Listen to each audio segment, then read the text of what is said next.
এই যে গত 16 বছর শেখ হাসিনা মুক্তিযুদ্ধের দোকান খুলেছিল এবং সেই দোকানে মালিকানা নিয়েছিল এবং নানান রকমের টোটকা মলম বিক্রি করেছে 16 বছর।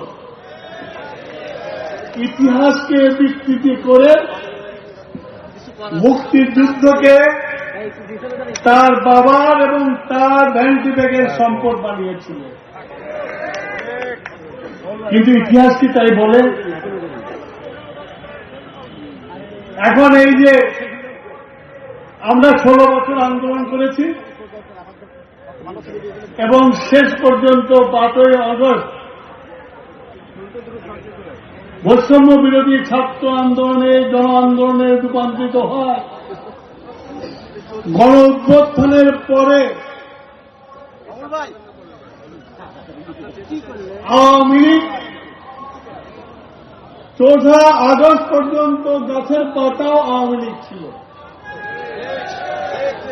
কিন্তু 5ই আগস্টের পরে আর কাউকে খুঁজে পাওয়া যায় না। ঠিক এই যে আওয়ামী লীগের চরিত্র, এই চরিত্র কিন্তু নতুন না।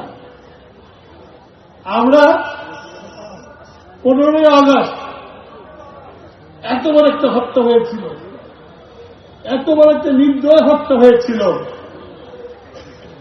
হত্যার আগের দিন পর্যন্ত দেখেছি বাংলাদেশের ঢাকার গাছের পাতাগুলি পর্যন্ত বাক্সা।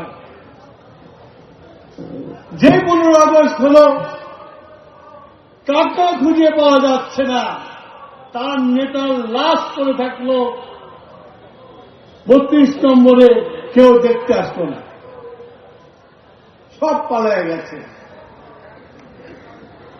এখন যে পালাইছে আমি কিন্তু অবাক হই নাই, কারণ আমরা দেখে আসছি আওয়ামী লীগ মানে কিছু হলেই লেজ তুলে দৌড় দিবে। আর দৌড় দেয় কোথায়? তাদের মামুর বাড়িতে।